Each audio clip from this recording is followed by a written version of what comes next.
If you're in the UK, good evening. If you're in the US or Canada, good afternoon.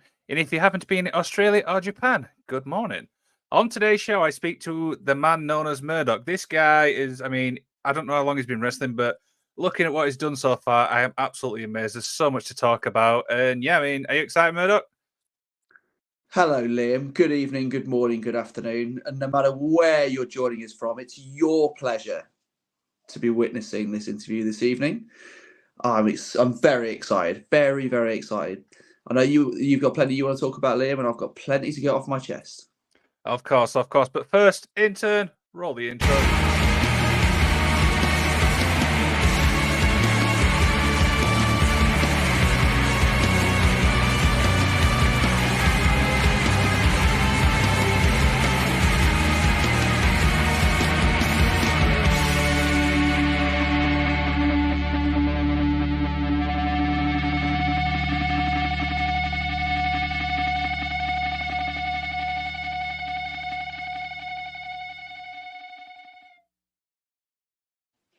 Now, normally I actually introduce the guest, but you know what? I'm going to let this guy introduce himself. Go ahead.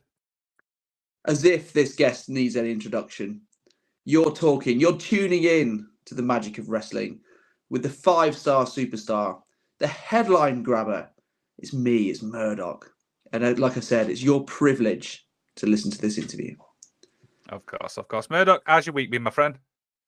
As good as it can be. As good as it can be. But an incredible summer of wrestling, especially here in London. Not actually in London, in the summer residence, coastal town in mid Wales, little escape from the city. But my God, what a summer we've had, right? We've had Money in the Bank, we've had All In, we've had the huge growth and the kind of sprouting of loads of amazing indie shows around the country as well this year. Don't know about you, mate, but it's been a hell of a 3 or 4 months.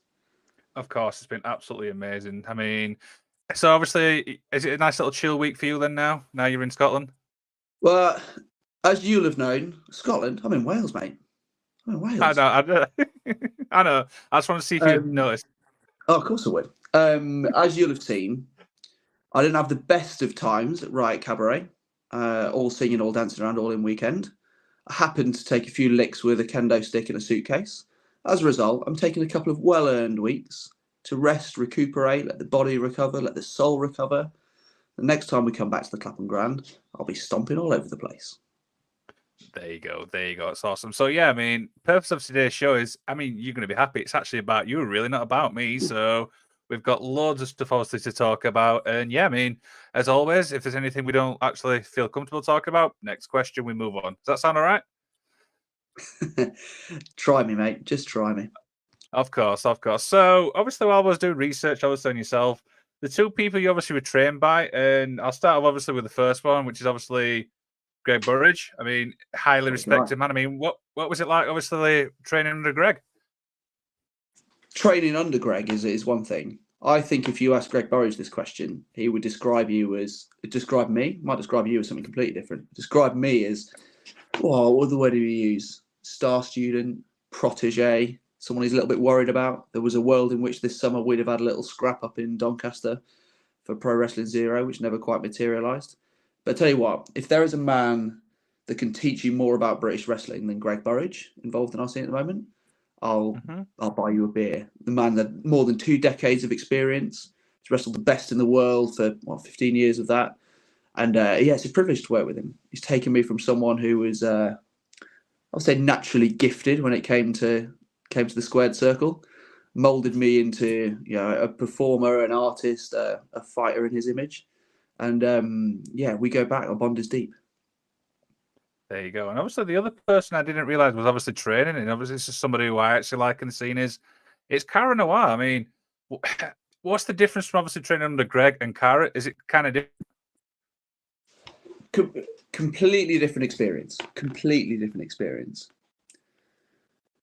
And the best thing about it is that Cara's another protege of Burridge, another person who's gone through that school in the Resistance Gallery, RIP, and that safe haven for people to create game-changing, industry-changing creative outlets and personas.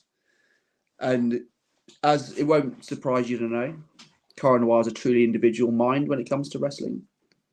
a unique performer with a unique perspective. And the best thing is you can take some of the principles that you pick up from the school of Burridge and Van der Horn and Lucha Libre and combine it with Kara's unique style, perspective, and approach. And yeah, the students that travel to both and have the privilege of learning from both, no coincidence that they're going to be flying around the world, and genuinely believe with some of the best performers we have in this industry. Was you obviously training both of them at the same time, or was it one after the other? Well, when did Play Fight open? Play Fight opened a few years, just before the world stopped, wasn't it? So Tom or Cara, depending which way you look at it, depends which one you get on the day. Obviously it was a newer thing into the mix, and obviously with the London School of Lucha Libre closing and kind of revitalizing, rebuilding itself as Burridge Fight designed to create performers, whether that's stage combat or wrestling. We're in a lucky position now where we can do both. I encourage genuinely, whether you're new to it or returning to it and keen to iron things out, come visit both. Come and sit under the learning tree of two of the most kind of famed wrestlers of two generations now, right? Absolutely. I mean, like I said, I respect them both for obviously what they've achieved. So the fact that you've obviously got the privilege, obviously train under them both, it's really special, because I know how obviously special they are in the ring. Yeah, tell me about it, right? There you go. Yeah, there's no better people to take the kind of the almost at the time unique melding of kind of traditional British tech and British style of wrestling and infusing it with Lucha Libre and Greg and Tom's martial arts background and Cara's unique approach to cerebrally approaching wrestling. That's a dangerous combination, right? It's incredible. So obviously, is this where obviously the in-ring style comes from? Because obviously I watched a couple of your matches, and I will be honest, your in-ring style is absolutely phenomenal. How did obviously all that idea come about? Yes, you will be honest. Yes, you will. I always find the idea of an in-ring style fascinating, right? And we're lucky that we can kind of spend time with and work with and challenge ourselves against people who are, could tap you out if you take the wrong step, could knock you out if you step a bit too close, could pounce and fly on you for every single angle, height, and vantage point you could find around a venue. I've never really defined my in-ring style, but I'll take phenomenal. Thank you. Sorry, AJ Styles, it's mine now. But I do know for a fact that the most important thing is winning, right? Of course. I'm lucky, right? I walked into that gallery, that railway arch, the famed railway arch in Bethnal Green, with a natural talent for this. And all that's happened then in the 5-6 years since then is tweaking, right? You'll see various things at various points. I can adapt to my opponent. I will always abide by the referee's rules. Always. Don't smile. Okay. Don't smirk. Don't smirk. Never been disqualified. Never ever been disqualified. A perfect, unblemished record. And that's what makes it exciting, right? Anything could happen. It's brilliant. It's fun. A little bit of danger, a little bit of carnage, bloody knuckles, whatever we need. And I quite pride myself. I'm so excited. I can't even speak to you this evening. I pride myself on that. The idea of a bit of friendly competition, constraints of what we've got. We've got a ring to play with, and anything else can go. It's a unique art form, and oh God, am I enjoying it. There you go. So you mentioned obviously in the intro with Riot Cabaret. This for me is probably one of the most unique promotions I've seen. And talk about obviously working for Riot Cabaret, yeah. Oh God, I'm in two minds about Riot Cabaret. I've had some of the highest moments of my career inside the Clapham Grand. I'll tell you what, I've had some rough nights as well. If you wanted to chart the progress of Murdoch from start to finish, you'd see an ever-present, one of the few that can say they were there on show one and are still topping and tailing the bill, main eventing in whatever shape and form that might be, more than a year later. But I tell you what, there's something special cooking in the Clapham Grand. There's something special cooking with Riot Cab, as well as attracting some of the biggest names in the country, and I'm sure broader, and the biggest, blobbiest name in children's TV. I don't think I've forgotten you, Blobby, kicking me off the apron and jumping on me in that bloody rumble. Yeah, just try stuffing your foot back in that. I bet you I was actually screaming at you, going, "What the hell are you doing?" Well, I think I was screaming it and saying the same thing. The bloody hell's Mr. Blobby doing there? I've had my run-ins with Crowley and run-ins with Martina. I've still got scars from that bloody kendo stick wrapped in beer cans. I tell you what. Yeah, quite. But I tell you what, I wouldn't be anywhere else. It's a special promotion and one that's accelerating so quickly. The Super Show with Attack in June. It's a phenomenal show showcasing all of the best Attack talent. My good friend James Ellis, he was on that show, his first show in London. And you'll see him plenty of places there now as well. All the way through to the best that Riot Cab have to offer. And for a promotion that slated to start, when would it have been? March, April 2020, just as the world ended. They've grown and grown and grown and grown and grown. But that bloody announcer with his Peaky Blinders moustache and his smart haircut. Oh, James. Oh, James. So, obviously, for people listening, obviously, this is going to be listened to, obviously, in other countries. Why should, obviously, other people in other countries watch Riot Cabaret? Excuse me? I'm surprised they're not already. I'm surprised they're not already. Tell you what, if there was a USP for Riot Cabaret, I think just have a look at their socials, as well as the incredible action, the hard-hitting stuff that you kind of look for, and your first-time matchups, and where else are you going to see kind of Robbie X and Ojmo and facing for the very first time? They're making matches that haven't been seen. They're bringing talent in from all over the UK and beyond.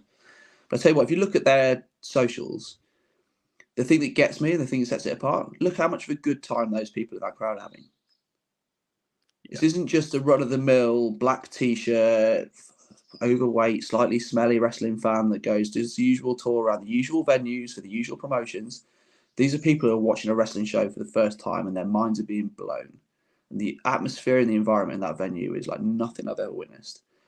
Said to a few people, maybe it's on record, maybe it's just behind the scenes, you get real Hammerstein Baldwin vibes about it. There's something like there's a real association with that venue and that promotion. It feels big, it feels powerful, it feels like something special is happening. I'll tell you what, pretty much does every show. Yeah, I mean, obviously, I'm actually like wanting obviously Riot Cabaret to go on the road because obviously I'm obviously in South Yorkshire, so it's like a 4-hour drive, to get to there. But this is definitely one that I want to watch. Remind me whereabouts in South Yorkshire you are, Liv? At Barnsley. Oh, dearie me. Are you a Barnsley fan? Football fan? Of course I am. Of course I am. Please for you. I respect a man who'll support a lower league football team. And my commiserations that you can have a lifetime of sporting kind of mediocrity. You know what? I hear it all at work, so it's nothing new. Mate, you're talking to a Notts County fan, so I share some of your pain. Yeah, I mean, we could go into a football debate. I mean, it's just the fact we can't keep his best players. Money talks, I guess.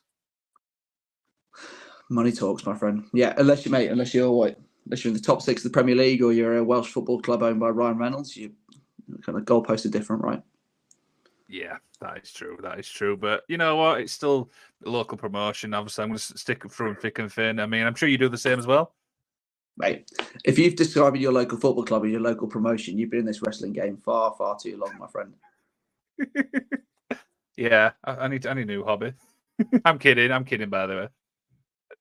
But to answer your original question, and you made a really valid point about how it'd be nice to have Riot Cab on the road. I think it's quite special when promotions and places have a certain tie to a place as well. Like there's a grit and the feel is different wherever you go. Like I look at loads of promotions in the north. Like I look at North and I look at Tidal, and then I look at kind of in the northwest at Future Shock and Odyssey and even like the coolest promotion I've seen crop up, Atomic. They're running a craft beer brewery in Liverpool. It's like, hell yeah. I think those kind of identities are what makes things special. Like if you cut and paste a wrestling show with the same roster and stick it in another city, cool, great, fine, you'll have a great show. Give me something that feels real. Give me something authentic. Give me something that feels like it's the heart and soul of that place. That's what Riot Cab have with that Clapham Ground, and that's the feel that feels real. That's what Progress had at their peak in the ballroom when Progress was the hottest thing in independent wrestling. It's what ICW had years ago around like kind of like the full-on kind of anti-conformist rock and roll ethos. You can't bottle that. If you could bottle it and drop it in somewhere else, it would make it less special. And what I'm trying to say roundabout, Liam, is get in your car. Come on down. 21st of October. Tell you what, Riot Cab fellas, you can have a cheap plug from me. 21st of October, Monster Smash. Tickets are on sale now. Right then, that's on my list. I promise you. Dear. So that kind of brings me obviously on to my next question is obviously the British wrestling scene as a whole. It's really in a good place right now. Would you agree with that? I think we're just getting started, to be honest. Mm-hmm. I think we saw the green shoots of recovery post-COVID. I mean, that pandemic and everything else that happened around speaking out kind of ground zeroed British wrestling for the better. For the better. I think we've seen like some really exciting things happen the last 18 months, especially. I think we've seen new promotions crop up. I think we've seen new talent take a big step up, and it's been reassuring and enjoyable to see loads of people take a gamble on newer talent. I look at people I've trained with for years and years and years who are still in this game that are starting to get the recognition they bloody deserve. I look at Rita Slayworth. Get her on your podcast, actually, Liam. She's dynamite. Now, she's gone from being one of the most athletically gifted trainees and students at Lucha and Eve to now representing Eve, right? I mean, some of the best moments in that promotion of the last few months. Now, people like that are now getting the chance to go and show what they can really do. That's exciting. We're all hungry. We're excitable. We're all, and I guess, willing to challenge it. Let's kick some of the old guard out. We're a bit bored of seeing the same people that we could have seen for the last 5, 6, 7, 8, 9, 10 years. Cool, great. We've all seen their matches. We've all seen what they can do. I challenge you, if you're listening to this, if you're a fan, go and dig out what's happening locally. Go and find those schools. Go and see who's exciting and who's coming around. If you're a promotion, look further afield. Look at left field. Look for performers. Look for stars. Look for characters. Look for people who lift your show from being a normal independent wrestling show to a spectacle. Take a gamble on those people. Give them a platform. I guarantee you this generation of talent will pay you back. That is a really, really nice thing to say, by the way. I'm going to obviously put this obviously on socials because I feel like it's a very, very special message, you know, what you've just said there. Yeah, clip that up. Stick my name on it. I'll tell you what, go one further. Stick a target on my back. All those people who have been on this scene for 10, 12 years, 5, 10 years, whatever it would be, doing the same circuit for the same money, the same matches, the same belts, come find me. Or I'll come to you. Choice is yours. There we go. So we'll obviously head back obviously to Riot Cabaret. That's you've been obviously working with somebody who's really respected obviously in the wrestling industry, and that of course is Mr. Spike Trivet or Trivet, depending on who you are. What's it like obviously working with Spike? Because this guy for me is really up there, I will be honest. Spike. Where do I start with you, Spike? The vulture of professional wrestling, right? The most hated man in Europe. He's one of the most, again, using the word again, is a unique mind and a talent. He's ruthless. He works really hard to get what he wants. He's unwavering. I tell you what, I've learned a lot from him. Greedy vultures have run Riot Cabaret for the better part of a year. Cool, bumps in the road. It's been a tough relationship. This isn't some Blackpool Combat Club kind of beat up the young boy type relationship. But tell you what, I'm learning. Cool, it's gone too far once or twice. We've got some more work to do. I'm grateful for the opportunity. I won't be taken for granted though, Spike.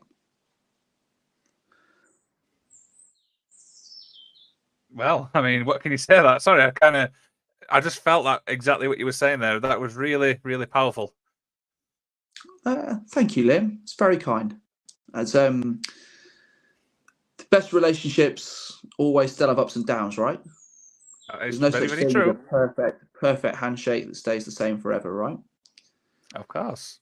And the danger that everyone else is going to have now is that not only have we had Greg and we've had Cara behind the scenes shaping me as we've gone, I'm sat in a locker room.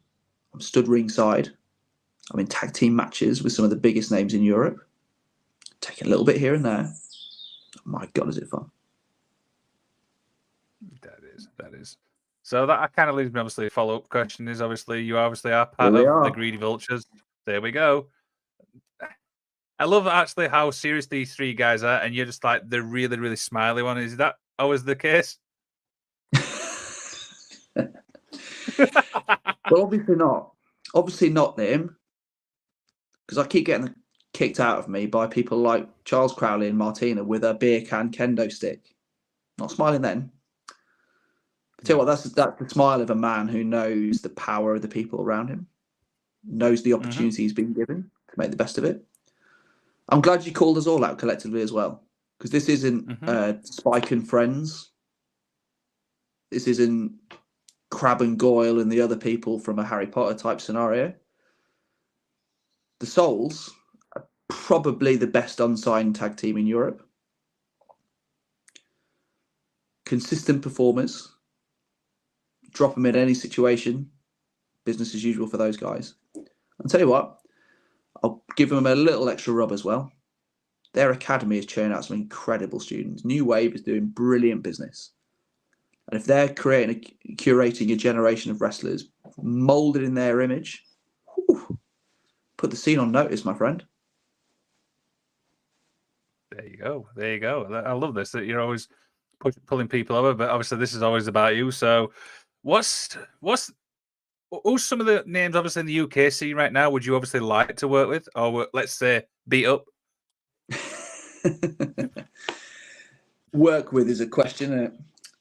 I think there's some amazing people around, right? I think every corner of our city, if we were to divide the country in 4 or 5, let's do that. Pick someone from each of those regions. We'll have a little game of this one.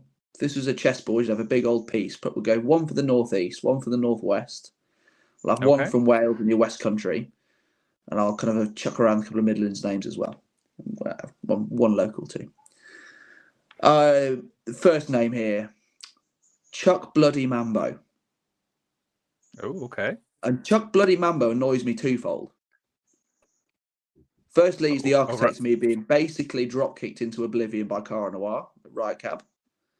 He's also so relentlessly, gratingly positive. Tell you what, that bloke's got skeletons. There's no way anybody can be that nice all the time without some serious skeletons in the closet somewhere. So if there's a Mount Rushmore of people I quite like to punch in the face in the old British wrestling scene, I'll have Mambo far left. I quite fancy a scrap with Jack Pandicoot as well.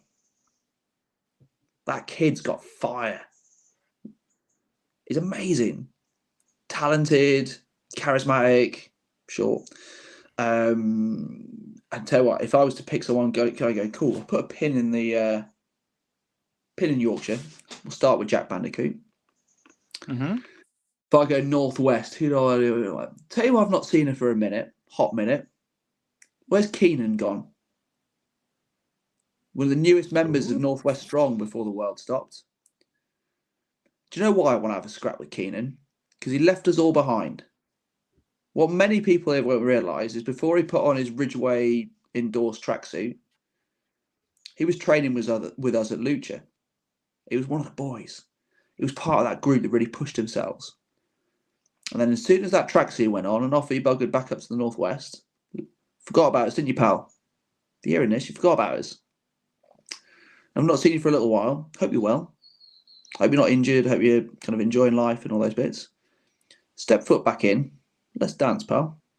So I'm going Bandicoot, Keenan, Mambo. Which leaves me with the Southwest and Wales. It'd be remiss of me not to call out some of those incredibly talented guys coming out of the South Wales scene. I'm not going to give you the obvious ones. I'm not going to say, oh, let me have a fight with Mark Andrews. Give me Flash Morgan Webster. Beat up Flash Morgan Webster at Riot Cab already. Andrews is pretty much part-time when he's not carrying around an Impact title, right? Give me Splits McPins About and what? Ali McPins. Tell you what, and Ali McPins while you're at it as well. Bowler Armour. Give me all of Bowler Armour. Bowler Armour. Are you familiar with their work, Liam? I am not. This is why I was like, what the hell? Right. Once you finished our little interview, once the magic of wrestling kind of wraps up for the evening, have a little scoot onto the internet. Have a little look up of Bowler Armour. Okay. Incredibly entertaining team. It's so bloody hateful. And that Ali McPins as well. Now she's joined that little squad. There's 3 of them. I think it's time we change that, innit? I'll get a couple of boys. We'll have a little trios tag and let's dance. So I'm going to cheat a little bit. I'm going to put a tag team or a faction as my fourth corner of that one. So my Mount Rushmore actually has 6 heads. 50% better than the American one. There you go. There you go. So I know why you're the headline grabber, but people listening might not know why you're the headline grabber. So the question is, tell people why you're the headline grabber. Saw that one coming, didn't I? People have asked me that before. So what does the headline grabber mean? Why are you the headline grabber? I'm front and centre everywhere. This isn't as reductive as saying, no, it's all about me. Like, I noticed what you said earlier. It's not about everybody else. It's all about you. It's not true. It is about everybody else. The scene's amazing. There's loads of people who aren't quite as good as me getting great opportunities, and it's great. But I'm beloved by this industry. Have a look at all the social stuff we've got. One of Shah Samuels' favourite wrestlers. Cool. He's called me a pretty average bloke, but we'll take the second half. Dave Bradshaw, famed the voice of What Culture Pro Wrestling. He's my biggest fan in that he's 6'5". The list goes on. I'm 6'4". Yeah, see, you're my second biggest fan then, Liam. Well done. And the exciting thing is, it's my name in lights. It's Murdoch's name in lights. And I'll change the story. There you go. That's an amazing little thing. So, what's some of your favourite matches you've had so far in your career? Which matches you can look back and go, I'm proud of that match? Whether you like beating somebody up like to smithereens? Beating somebody up into smithereens. For what it's worth, people of the internet, I've never actually killed a human. I've got moral. I abide by the rules, like we've talked about before. I've been lucky. I've had some amazing matches. And I think rather than individual places, I've been lucky enough to wrestle in some amazing places. VIP treatment at Lucha Libre Barcelona twice. Tell you what, that's a favourite. I secured the first ever pinfall at Lucha Libre Barcelona, the first ever show.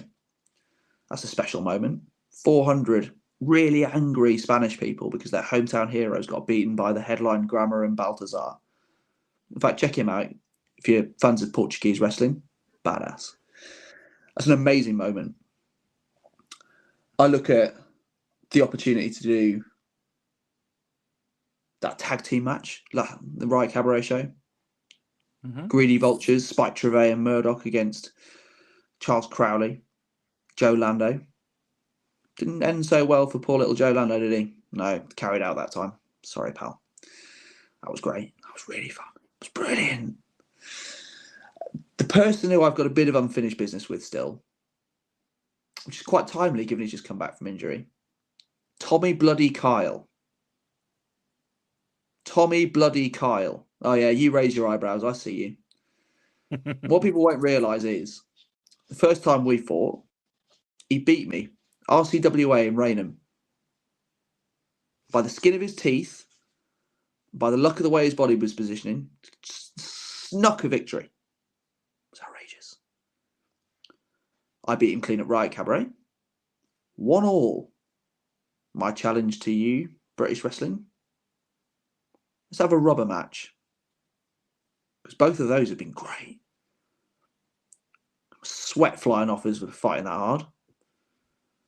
And RCWA was a big old crowd. They were into it. They loved it. I mean, to be fair, I'd love it if I lived in Raynham. Any sort of escape is great. Riot Cabaret. Grand setting for a grand fight. Where do we go bigger and better than that? Sometime soon. I'll go with those 3.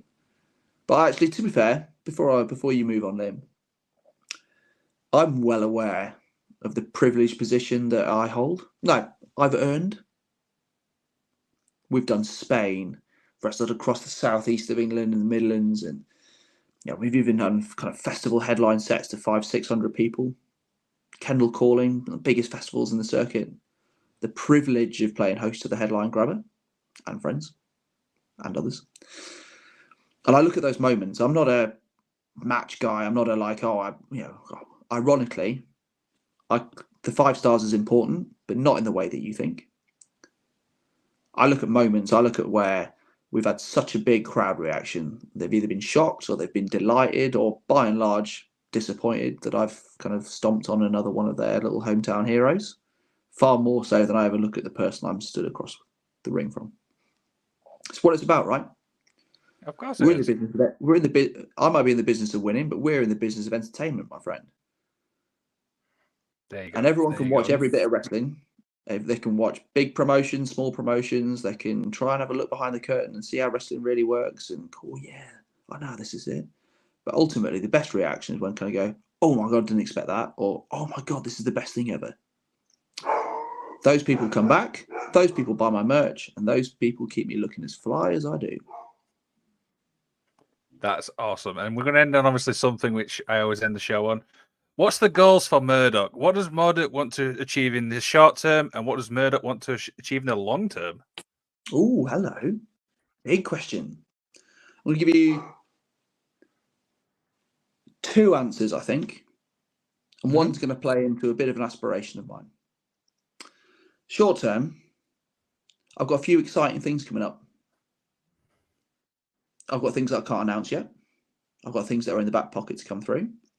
And my mission is to have as much fun as I have at your Riot Cabarets and Ignites and RCWA and UBW. A little bit further afield, should we say. Quite fancy something in the Midlands, something up north, something in the northwest. So I think the plan for the next 6 months is kind of start stomping around a bit more stomping grounds. Make somewhere else Murdoch's home for a bit.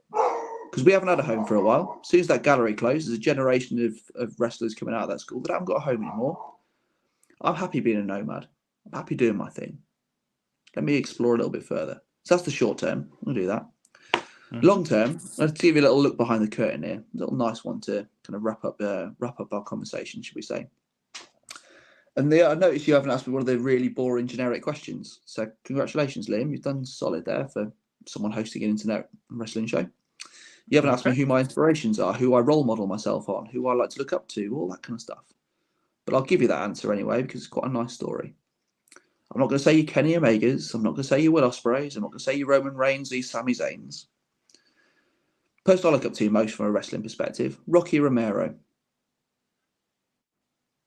And the man's a polymath. The man can do everything. Stick him in the ring, incredible performer, incredible athlete. Stick him behind the scenes, he'll nurture an entire generation of talent. He can do your commentary, he can do your MCing, he can come out of the Tokyo Dome with a big, massive smoke kind of flamethrower thing with Roppongi 3K, RIP, and have the best time ever. That to me is the thing. Have as much fun as I do, no matter what role I play, whether I've got a mic in hand, whether I've got my boots on, whether I'm stood looking fly in front of a crowd, bringing people into our world for an evening of entertainment, or if I'm sat next to my biggest fan, Mr. Dave Bradshaw on commentary, love to, waiting for the offer, you made it. I have that level of fulfillment. I think that's important, right? Cool, yeah, I want titles, yeah, I want more money, yeah, the summer residents could use a bit of a lick of paint, it's a bit yellow for my liking. But ultimately, you get out what you put in from this one, and I want to try as many different things within our world as we can. Wow, that's absolutely amazing. Do you know what? I mean, I'm just going to say this. I've interviewed so many obviously people within wrestling, and this by far has been the most entertaining. I will be honest. Now, you better clip that one up as well, pal, because I bet you say that to everyone. No, I don't. I generally don't. This is, yeah, it's absolutely amazing. Do you know what I mean? I mean, how long have you actually been wrestling? If you don't mind me asking. My debut was in 2018. So what's that? 5 years with a bit of a break for a global pandemic. Used it to get really jacked. Yeah. So what's that? 5 years on average, kind of doing shows at least every fortnight through that period. So we're getting around. We're doing bits. The best is yet to come, my friend. There you go. So before we obviously head off, Murdoch, is there anything you want to plug, my friend? Go ahead. I mean, is there anything I want to plug? I mean, I've given Riot Cabaret their free plug already. And news they're giving them a flea plug, and based on the fans that need there, they need some of that stuff. You can find me all over social media, Twitters and X's, depending which way you look at it, and your Instagrams. Murdoch_PW. Come have a look. A little link to a merch store in there as well, with signed 8x10s, personalised with some very heartfelt messaging, as people will share with you. Some last few t-shirts and stuff in there as well. I'll be back at Riot Cabaret in October. Got a few bits cooking up with places like UBW down the road and a few other bits still to announce. So keep your eyes peeled, my friends. Thank you for joining. Not a problem. So that dog's just put me off. No, it's a big Right, bloody guard dog, mate. It's a big bloody guard dog because the summer residents. It's a careful place. Keep it safe. There you go. So the magic of wrestling is obviously back this Sunday as we look at the highs and lows of Undertaker, and all being well, Greg Burridge will be on the show next week. So this is going to be interesting to see where he responds to what you said. So the Pucker one, the Pucker one arrives just after his Pucker son has just left. Enjoy, Burridge. There you go. So Murdoch, thank you so much for taking the time to us, and enjoy the rest of your week, my friend. It's your privilege, my friend. Thank you for joining.